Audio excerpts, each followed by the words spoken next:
You have to keep really well. You gotta do. He's trying to get you chi and do the horse's tail and pushing the ball. Stuff like that. Hannity, when I was watching that video, yeah. Oh, with the guy running for the train. All right, wait. Are we gonna have a Super Bowl bet? I don't like. I wanted the Minnesota Vikings, so I'm not for either team. So I don't care about the Super Bowl. But I'll tell you what I do care about: that guy hitting the pole. Yeah. That was like Durbin today. That was like. Boom. Apparently, boom. Do you like how we slowed it down? We're so mean. We slowed it down. It's like the $6 million man. But we got to have a Super Bowl bet. Have your bet ready tomorrow. I'm taking the Patriots and Brady. Oh, okay. I'm not going to bet up against Brady. The guy always wins. Forget it. And he has perfect hair. What else? What can you do? Just like you, Winning. Sean. He has perfect hair. Everyone hates him. He has a beautiful wife. He has the perfect team. He's got the best coach, the best owner. They love him. They hate him. All right, Sean, thank you so much as always. Everybody, I'm Laura Ingraham. Welcome to the Ingraham Angle. I'm tongue-tied from Washington. We have a huge show for you tonight, including my response to MSNBC and Chuck Schumer trying to pin blame on moi for the shutdown. Wait for it. But first, Trump shuts down the Democrats, the real truth about what the public thinks about immigration, and where, oh, where did all those FBI text messages go? That's the focus of tonight's breaking news angle. Seeing the looks on some Democrats' faces today after the government was reopened was thoroughly entertaining. I was smiling all day long. Di-Fi looked like she ate something bad in the Senate dining room. And Disturbin' Durbin looked like he swallowed Bob Corker. Look at him. Donald Trump and the Republican leadership outsmarted them again. It's Wile E. Coyote and the Roadrunner. The idiotic move by Chuck Schumer to shut down the government to help illegal immigrants was wildly unpopular, and he quickly felt the white-hot heat from the public. Even by Friday, more Americans understood the truth, that liberals in Washington put the interests of DACA people ahead of the well-being of our men and women in the armed forces. Now, think about it this way. Imagine being deployed in Afghanistan. Maybe you're on your multiple deployments. You're away from your family for several months, and then you find out that the fools on the Hill are more worried about illegal aliens than about you and your family. That must feel really good. It's disgraceful. All it took was McConnell promising to work on the immigration issue until February 8th, and if nothing was resolved by then, to have a free and open debate on immigration, including a DACA fix. It ends the shutdown and restores full funding for the federal government through February the 8th. If an agreement isn't reached by February the 8th, the Senate will immediately proceed to consideration of legislation dealing with DACA. Ooh, big win, Chuck. The Boston Globe's Matt Visor summed it up this way in a tweet. He said, Democrats have managed to accede to Republican demands, demoralize their energized base, give a disengaged president a win, and look like they held a meaningless 3-day government shutdown all at once. I couldn't have summed it up better myself. And before the shutdown, the Democrats' dream of taking back power, it was already slowly fading away because of the roaring stock market and the strength of the overall economy. So now what do our left-wing friends across politics and the media do to save face?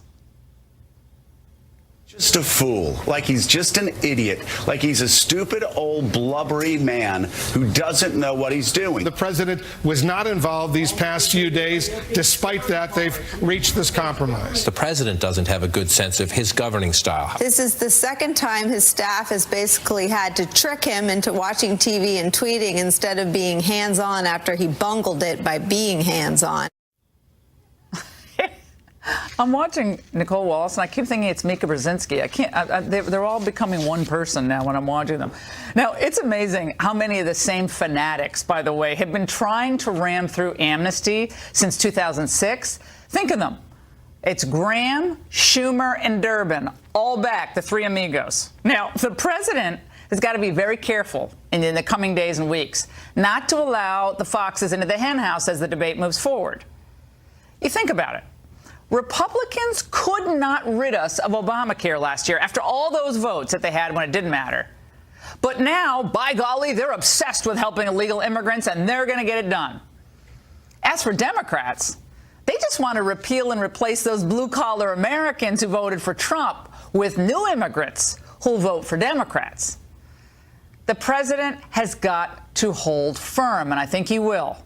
No chain migration, no visa lottery, real funding for the wall, not just authorization, but appropriations, and then, I guess, maybe do the DACA thing. You have all the leverage. Don't give it to the politicians, Mr. President, who don't respect you or your supporters. And by the way, there's some more evidence that Trump is more in the mainstream on immigration than Lindsay or Chuck will ever be. Check out this new Harvard-Harris poll that just came out. It tells a really good tale. 65% versus 35% support a DACA deal that ends chain migration, eliminates the visa lottery, and secures the border with a wall. 68% of respondents oppose the visa lottery. 81% want to see legal immigration levels slashed. You heard it, slashed. 79% think immigration should be based on skills rather than family ties. And 60% believe dreamers should not be given preference to bring their relatives to the United States. 61% think current border security is inadequate. 54% support a physical barrier along the southern border. And a whopping 79% want secure borders rather than open borders. Well, facts never got in the way of these open borders Republicans before, but maybe we can hope that Lindsey Graham, Jeff Flake, and the others get the message. Meanwhile, we stay on the corruption watch as we learn today that the FBI somehow managed to lose 5 months worth of texts. And I was shocked, I tell you, to have found out that the only texts the FBI failed to preserve were messages between that anti-Trump FBI investigator Peter Strzok and his paramour, FBI attorney Lisa Page. Now, remember, both worked on the Mueller and Clinton email investigations. And it was during that key period between December 2016 through May 2017 that the Bureau claims a technical problem with updating software caused the failure to preserve these messages. So are you saying that it's just like when we get stuff on our iPhone or you want the update and we always say no because we don't want the phone to slow down? Is that what happened? This is ridiculous. It's the FBI. If you believe their explanation here, I have a pet rock I want to sell you. And by the way, I loved my pet rock when it came out. Attorney General Jeff Sessions has got to step in now. I know he recused himself, and that was, frankly, not necessary, from the FBI Russia investigation. But now we need an independent review of all of this monkey business. There's too much to explain away. By the way, we have a lot more on that coming up. You do not want to move because it's hot tonight. The show is hot, including, by the way, the gradual push to release the House Intel memo and the FBI warrant abuse that we've been talking about for days on the show. There's new news on that. But there is other huge economic news today that I've got to get to that's going to be overlooked by everybody in the media, but not here. Once again, we'll show that President Trump is fulfilling the promises that he made. We will stand up to trade cheating. Cheaters, that's what they are, cheaters. We will stand up to trade cheating. Anywhere and everywhere it threatens the American job. The U.S. Trade Rep's office just announced that it will grant relief in the form of major tariffs against imported solar cells and modules, as well as large residential washing machines. Who thought it was such a great idea for China to join the WTO? Remember, Obama did use tariffs once on tires, but that was only directed at China. Trump's tariffs apply to a large number of countries engaged in this abuse. Now, of course, today's trade enforcement action was greeted by the usual globalist hair on fire reporting. It's all wrong, but it's so predictable.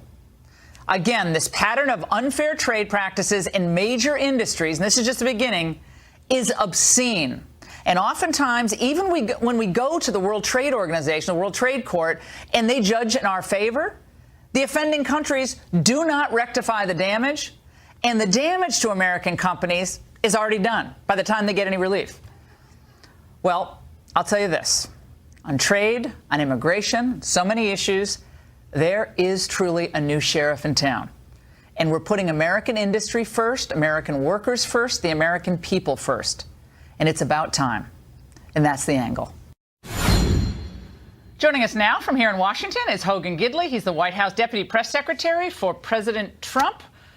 It's great to see you. How are you? Thanks for coming on. Thank you so much for having me. Thanks Absolutely. for the time. Oh, I won't quiz you on trade, but I am going to get into what's happening on the fact that we have the shutdown is over. Right. But now it's on to this February 8th deadline for passing some kind of DACA. Now, Lindsey Graham, Jeff Flake, and Dick Durbin, the three of them, they want a plan that they tried to foist on the president that a senior House member tonight, very senior, told me would never even be brought up for a vote, Hogan. Right. It would never be brought up, is what I'm hearing as well. And if it ever got to the president's desk, it would never be signed. The president was very clear. We all got to see the 55-minute show with the bipartisan bicameral meeting in the cabinet room. Coming out of that, the president said, for my national security package, I need four things. That is border security with a wall, ending chain migration, ending the visa lottery, and a lasting solution for DACA. Well, Luis Gutierrez over the weekend said we gave him the money for his stinking wall. That he had the money. He didn't really care about, he cares about the wall, but we gave him that. What is the real truth about that? Not true. In fact, the Graham-Durbin bill didn't cover any of the things the president outlined that he wanted. In fact, it made the situation much worse. It increased illegal immigration. It granted amnesty to upwards of 8 million people. It did not fund the wall, and it kept chain migration going. And real quickly, the Migration Policy Institute says we have about 3.25 million people here that are dreamers and DACA recipients that would have received amnesty. Graham and Durbin also in the bill wanted their parents to receive 3 years in the country, and then once they were all here, they gave them the right for chain migration as well. So you're talking about 8 million, 10 million people by the time it's all said and done. It was absolutely incredible. Now, President Trump won in about 3 different states. It was Wisconsin, Ohio, I think Pennsylvania. I think that's right. But about 80,000 votes gave him the election. Sure. Now, you're talking millions of new voting American citizens, many of them probably beholden to the Democrats. What does that mean for the Republican Party? Look, you'll remember when Ronald Reagan actually did give amnesty, I don't think he got but 30% of any of the folks that came here through the amnesty package then. The president is completely opposed to this package. Graham and Durbin both were negotiating with him. And Flake as well. They brought it to the president. They promised him it did everything he wanted. And the border piece, the wall piece, as we just talked about, DHS did a study and said we need, not want, but we need $18 billion for the wall. This was less than 1/10 of that. They were talking about $1.6 billion for the wall. It didn't fund a thing. Graham and Durbin know it, and now the lid's been blown off and everyone sees them for what they are. I want to play a soundbite for you, and we're going to get back to Lindsey Graham because he's driving the bus on this. Absolutely. And I want to talk more about that. But they're blaming Stephen Miller. That's their new target. It was, Bannon, and they go through the list. Now it's Stephen Miller. Let's watch. Stephen Miller is the reason that the president backed away from that immigration decision. They're not going to get there by this path of allowing essentially Stephen Miller and Tom Cotton to be, in charge of all the policy in the United States. The reason we yank these things back is because Mr. Miller, his view of immigration has never been in the mainstream of the Senate. Trump rocks the baseball cap. Lindsey doesn't work. Sorry, just doesn't work for him. God bless him. All right, so now it's Stephen Miller's the big boogeyman. I mean, they're shifting, but the Stephen Miller running policy, running all the immigration policy. The president just doesn't know what's going on. That's the other thing they're saying. Right, they're trying to have it both ways. And Lindsey Graham has said this repeatedly about Miller, about Cotton, about Perdue. He's attacking all of them, and in a few minutes I'm going to explain why they're attacking me too. But go ahead. No question. And look, I know Stephen Miller very well. I've worked with him now for the 3 months I've been in the White House, and we spend a lot of time together. Stephen Miller serves at the pleasure of the president, as do I. What Stephen Miller was hired to do is execute what the president wants done. This is the president's plan. It's not Stephen Miller's plan, and Lindsey Graham knows that, and there's no reason for him to call out. In fact, there's no daylight between Donald Trump and Stephen Miller on immigration. Neither is there any daylight between Dick Durbin and Lindsey Graham on open. Why does Lindsey Graham get to go on television and claim there's a bipartisan deal that the president rejected when it's Graham and Flake? Graham and Flake, and then you throw in Susan Collins. Again, I'm sure they're all really nice people. They do not track the president's views on immigration. You saw that poll. That Harvard-Harris poll, Hogan, shows that the American people want immigration levels, even legal immigration levels, reduced. The president is squarely in the mainstream. Lindsey Graham is a radical fanatic on amnesty. He has been for more than 10 years. Frankly, I'm being harsh here, but that's a fact. A quick anecdote. He is on the fringe on this. The polls show it. But look, I was in South Carolina. I'm from there. He was my senator. I was executive director of the South Carolina Republican Party. At our state convention, 2,000 Republicans booing Lindsey Graham for his stance on immigration because he wants open borders and amnesty. He always has, and it's his right to have that position. But don't pretend as though you had to have a meeting of the minds with Dick Durbin and you gave up something to get something. You guys, Dick Durbin and Lindsey Graham and Jeff Flake, have been on the same page on this policy for decades. Hogan, thank you so much for coming. Absolutely. Really thank you, too. And the trade quiz is coming later. By the way, there was a curious development during the shutdown, one I know that some of you saw because you tweeted me about it. MSNBC and Chuck Schumer on different occasions going after yours truly for holding the line, as I have for many, many years, on illegal immigration. The Republicans in the House have been, and it depends on where you sit, some people would say supported by, others would say terrorized by news outlets like Breitbart, like Laura Ingraham. Terrorizing? Ooh. Now, tell me she's not calling me out for terrorizing House members. I just say, when was the last time Casey Hunt mentioned the illegal immigrants who actually do terrorize American citizens? We're going to get to this in a few segments, MS-13 and what they're doing to areas right outside of D.C. Roving gangs of hardened, ruthless criminals who are terrorizing American citizens. When offenders with multiple deportations stop re-entering the country and terrorizing our people, that's when I'll stop terrorizing congressmen about the issue. Thank you very much. And speaking of terror, Chuck Schumer actually suggested that the president was about to sign on to the Graham-Durbin DACA deal until big bad Laura showed up. The hard right came after him. Breitbart called him Amnesty Trump. Laura Ingraham even insisted he be impeached. By the weekend, he had backed off. Not only has he been embarrassed today with his political ineptitude, now Chuck Schumer is just flat out lying. I never, ever said that the president should be impeached. He must be confusing me with, I don't know, Mika Brzezinski or something? I have no idea. But I said the president's base would be watching the DACA deal very closely, and they wouldn't stand for amnesty. And you know what? They obviously won't and wouldn't.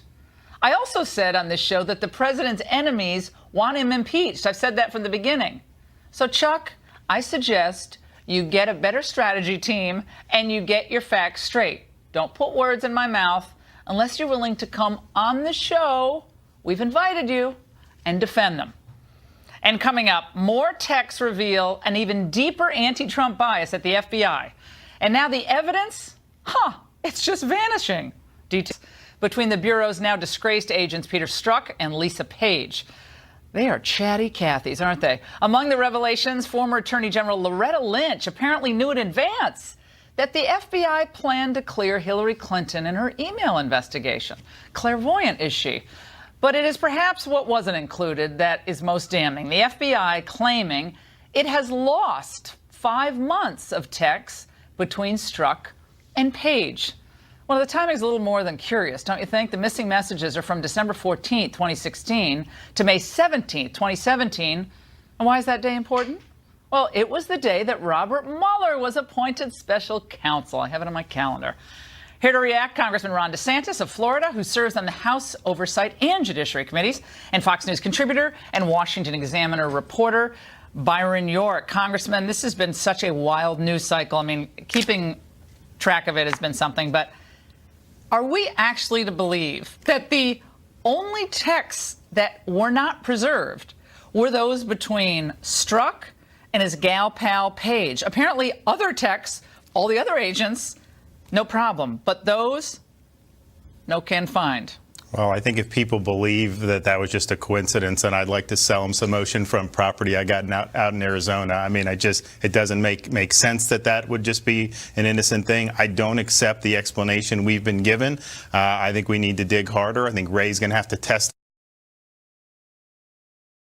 under oath. Christopher Wray, the FBI director, in front of the Congress. And think about all the critical events that were going on during this time. You have the Trump transition. You have the Trump inauguration. FBI agents running over to interrogate Michael Flynn for whatever reason. Then you have the Comey when he says, oh, we're doing this big Russia investigation. The firing of Comey. All these things were happening. And you can imagine, based on what we already know with Strzok and Page, they were saying all kinds of things about this, and I think it probably would be really devastating evidence of their bias against Donald Trump. You can bring in a technical person at the FBI. Where are the actual hard devices? The devices were FBI devices. Those devices should be produced. Doesn't this, Byron, remind you of the Hillary Clinton and then the Lois Lerner, that the BlackBerries, they're gone, but then you find them, and then I thought you could never delete text messages, period. You can't. I thought that wasn't even possible. Well, you know, Jeff Sessions, the Attorney General, sent a kind of apologetic note to Congress saying we're going to do everything we can to look for this. We're going to do all the technical things we can do to find this. On the other hand, we still need to see a lot of these texts, if they did indeed cut off on December 14th, 2016.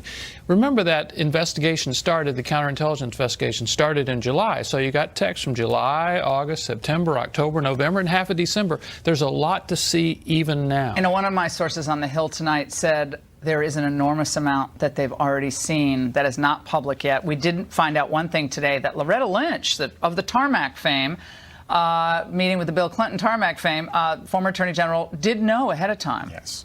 What does that tell you, if anything? Comey said, I never told anybody. He testified to that effect, correct? He testified under oath to that. And then also there's the Strzok text message to Page when Trump sews up the nomination. They say, oh, my gosh, it's going to be Trump-Clinton. And Strzok's response to Lisa Page is, well, now we have extra pressure to wind down the Clinton investigation. And so you look at all his other underlying biases, and then you look at that. It stinks to high heaven. Byron, I want to read a tweet from Ken Delanian at NBC directed at you tonight.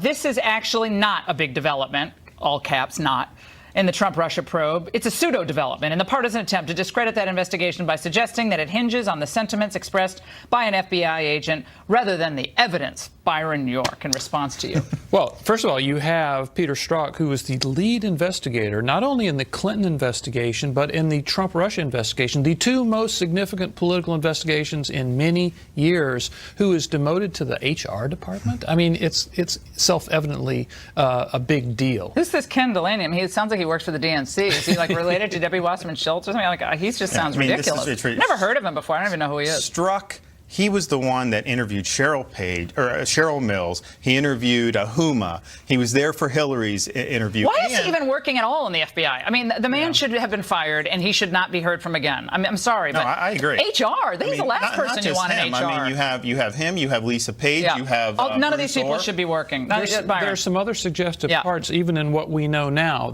I've been told that they will say to each other, "We need to switch over to iMessage," suggesting that instead of their FBI-issued Samsung phones, they maybe had personal phones as well. They also, there's a reference. It's only Apple devices, iMessage, obviously. There's a message in which one says, I sent you an email to your Gmail account, and I think it went to your Verizon account. You need to delete that. So they were clearly conducting business of some sort. Whispering sweet nothings about the investigation. Well, now, we also know they were having an affair. So how much of that is their secrecy of that? There was a security risk for what they were doing. They were susceptible to blackmail. Okay, guys, really quickly. Axios is reporting tonight that Attorney General Jeff Sessions, at the public urging of President Trump, has been pressuring FBI Director Wray to dump the Deputy Director, Andrew McCabe, for a whole variety of reasons, which we've already talked about. but Wray threatened to resign if his pal McCabe was removed. Sounds like you have a lot of people to remove then. If the Attorney General is telling the FBI, get rid of... I mean, doesn't the Attorney General have a right to... He's the head of the department. McCabe needs to go. There's so many problems with him, but just get a fresh start. What's wrong with that? That's what is the right Wray advice. afraid of, Byron? Well, this is part of a larger Sessions effort to get them to clean house at the FBI, which absolutely is needed. And there are some people on Congress who believe that Wray has been too defensive about the FBI. Yeah, he had a great reputation. He goes in, and where do you go to get reputation back, gentlemen? By the way, the FBI isn't the only part of the swamp that needs draining, a good draining. A department in the Trump administration is quietly trying to place illegal immigrants all across the country. We'll expose it. We thought we had gotten rid of it with Obama, but it's still here. Up next. Now, this is going to shock you to think this is happening under the watch of one of the best presidents on immigration, which is President Trump. But according to Judicial Watch, the federal government has been quietly relocating illegal immigrants around the country on commercial flights. The president of the National Border Patrol Council, Brandon Judd, said that's because Obama's administration holdovers are still running major agencies. He joins us now via Skype from Malta, Montana. Also joining us from San Diego is immigration advocate Enrique Morones from San Diego, as I said. Gentlemen, it's great to see both of you. Brandon, let's start with you. Now, this is a program which took place and began under President Obama. And it was initially passed, I think, in 2008, and it eventually was like child trafficking concerns motivated the idea that you can't immediately deport minors back to non-contiguous countries. That's different, however, from relocating them across the country on commercial flights, correct? It is, and it actually expanded from 2008 to releasing anybody that claimed a credible fear that said that they didn't want to go back to their country, and we were releasing all individuals that crossed the border illegally. Enrique, why is this the way to enforce American immigration law on the books? In other words, to me, it seems like a magnet. If you tell people, if you get across the border, we will protect you, we will send you to a sponsor. Is Enrique there? I just see a truck. Otherwise, Enrique's changed. And we'll just send you all over the country to various locations, and you'll be able to stay. There he is. So what of that, Enrique? Well, first of all, of course, it's not true. That's not what is taking place. In the last 6 years, there's been less migrants crossing the border, especially from Mexico. Now it's mostly Central Americans. And it's very, very difficult to get asylum. Very difficult. Most don't get asylum. So it's not a matter of just saying, I want asylum and you get in, like the Border Patrol Union likes to state. If that were happening, then the Border Patrol Union is greatly responsible because they've been promoting that concept to smugglers. Well, what Enrique, really I'm happens confused, is, under the Bush program, President Bush started the program. Yeah. The people that do have credible fear, that do have a family member, many of them are allowed to go to that family member and stay there until they go to court. Right, they never go to court. Well, Enrique, look, you're smart. You've been doing this for a long time. About half of them do go to court. Yeah, about half of them do go to court. I know a lot more about this than you. Oh, okay, about half of them do go to court. I've been there. Let's play tag here. With these cases, on many occasions. What's the percentage of individuals who've been ordered deported show up at their hearings? Go ahead, Enrique. You know so much. About 55%. About 55% of the people in these cases that you're referring to. They never show up. That is a complete lie. They do not show up for their deportation hearings. News. Brandon, go ahead. Who's the liar here? We're talking to Fox News. Then why are you on with us if you're going to call us a liar? Why are you on a network that's filled with liars? Because I asked you. Hold on a second, Brandon. No, Enrique, just one question. Lies, Laura. That's why. Brandon, I asked you a simple question, and you obfuscated and went to another point, which is cute, but it really doesn't work on this show. I asked you a question. How is it enforcing U.S. law to say if you cross the border illegally, you will most assuredly, unless you are a known felon, you will be released after a short period of time to a sponsor, and you will be flown via commercial airline with an HHS sponsor escort to your location of choice. And my question was, how is that comporting with the rule of law? Now you may answer, and then Brandon will get a shot. It's not happening. It's very rare exceptions that takes place. So it's important that you know the facts, that you speak the facts. Don't talk about exceptions. Talk about the reality. 40% drop in undocumented migration in the last 5 years, long before Trump. Okay, well, you're a drop. We have 621% increase in Southwest border family unit apprehensions from April 2017 to December 2017. We had 1,126 family units crossing in April. December, we had 8,121 just in 1 month. 1 month, 8,121 families crossing the border in anticipation, undoubtedly, of an amnesty. Brandon, I did not give you enough time here, but let me, if Enrique might let you speak for 5 seconds. Go ahead, Brandon. Well, Laura, I can personally tell you, I did a shift patrolling the border today. I can personally tell you we let go nearly all those individuals that crossed under the Obama administration. Now, it's been much better under the Trump administration, but you still have those Obama holdovers that are forcing us to process the illegal aliens that we catch and set them up so that they can then turn around and release them. And that's got to change. And I am hopeful that it's going to change because we know that President Trump is tough on immigration. He just has to deal with those Obama holdovers. And once that happens, let me play for you a soundbite from a flight attendant who called into my radio show today. Let's listen really quick. There were 4 of them. They took up 4 seats in first class. Young women and young children. They all have on brand new clothes, 1 bag of all brand new belongings, no identification whatsoever. Now, we had to cut that short, but she went on to say they had an escort with them, and she didn't know where they ended up ultimately. But this happens time and time again. She's a longtime flight attendant. She knew what she was talking about. Enrique, really quickly, you can respond. Sure. Why don't you ask Chris Harris? He's a Border Patrol Union guy. Ask him why he shot a migrant and killed a migrant. This is what's really taking place along the border. So you take these exceptional cases and try to make it sound like it's happening all the time. These are rare exceptions. The people are forced to flee, much of it because of U.S. interference in those countries. The U.S. should be much more welcoming. They're not even in the top 20 countries when it comes to welcoming migrants. You don't want a border, though, right? I mean, you just don't want a border at all. I mean, I do want a border. It's more honest. I do want a border. It's more honest to say, I don't want a border. What's a humane border? I do. A border that's Swiss cheese? What is that? I don't know. That's not what I want. I want humane, intelligent borders. This is a cliche. That doesn't mean I want a humane border. What does that mean? You cannot answer the question. People should be able to come in through the front door. There should be a line for them to get into. There's no line for them. Yeah, the U.S. has these policies, invades foreign lands, learn the meaning of the word legal. The U.S. the By drugs. The way, how is this all affecting you and your community? This is shocking. Details of immigration policy run amok from the head of an MS-13 gang task force. Up next. Now, contrary to what Enrique just said, we do have a problem with quietly relocating illegal immigrants all around the country, right near here in Washington, D.C., even under President Trump. Now, for details on how these immigration policies affect you and your community, we turn to Jay Lanham, who's the director of the Northern Virginia Regional Gang Task Force. Jay, you were so great on radio today, I had to bring you on TV because you were awesome. Tell us what MS-13, specifically a Salvadoran legal immigrant gang, has done to a previously safe community of middle-class, upper-middle-class people, Northern Virginia. Tell us. Well, obviously the gang activity has increased the level of violence and criminal activity, period, in the Northern Virginia neighborhoods.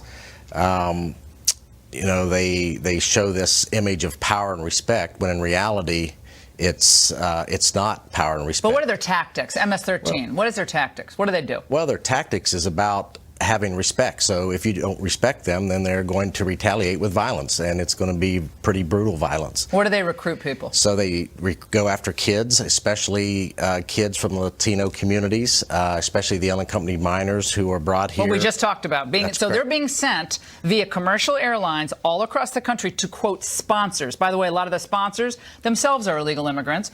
They live in those communities, and the kids, you know, they're in a new place. And I feel terrible for the kids. They're in a new place. They don't speak the language. A lot of them, sadly, are illiterate in their own language. You said that on radio. Yep. They come here, and these people are like, I'll be your friend, I'll be your father, I'll be your... And suddenly they're in it. Exactly. They're very vulnerable, and the gangs know it, and they exploit that. They exploit their lack of family structure, their relationship issues, everything. I read recently about decapitations. Again, some of these are reported and some are not. Correct. Decapitations, yes. Manassas, Virginia. Again, Manassas, Virginia, a quiet bedroom community in Washington, D.C. When I came here 15, 20 years ago, it's like a different place. Yes.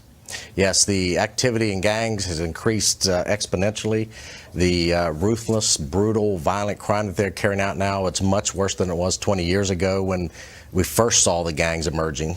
And it's not just MS-13. There's Florencia 13. There's a Latin Kings. L.A., Chicago has these problems. Yes. What do you do? I mean, they're here now. These illegal immigrants, and this is an illegal immigrant-based gang. Yes. What do you do? I mean, you find them, you try to deport them, but this takes a long time and a lot of your manpower. Yeah, we're not going to arrest our way out of this problem. We have to have programs that intervene and prevent these kids from joining the gangs in the first place.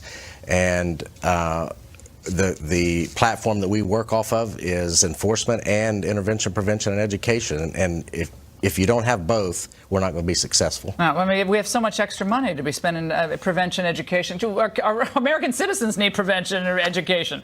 This is shocking. Thank you for the work you're doing. And some newspapers are better than others in reporting. Actually, the Washington Post has done a pretty good job of reporting this. But we're talking Gaithersburg. We're talking about Manassas. We're talking about Arlington, Virginia. That's like you can run there from here. Yes. That's how close it is. Thank you for the work you're doing. And by the way, a major network does a story about the artistry of some of the worst terrorists in the world. I kid you not. Parents of a 9/11 victim respond next. Patrick woke up with a sore back, but he's got work to do. So he took a leave this morning.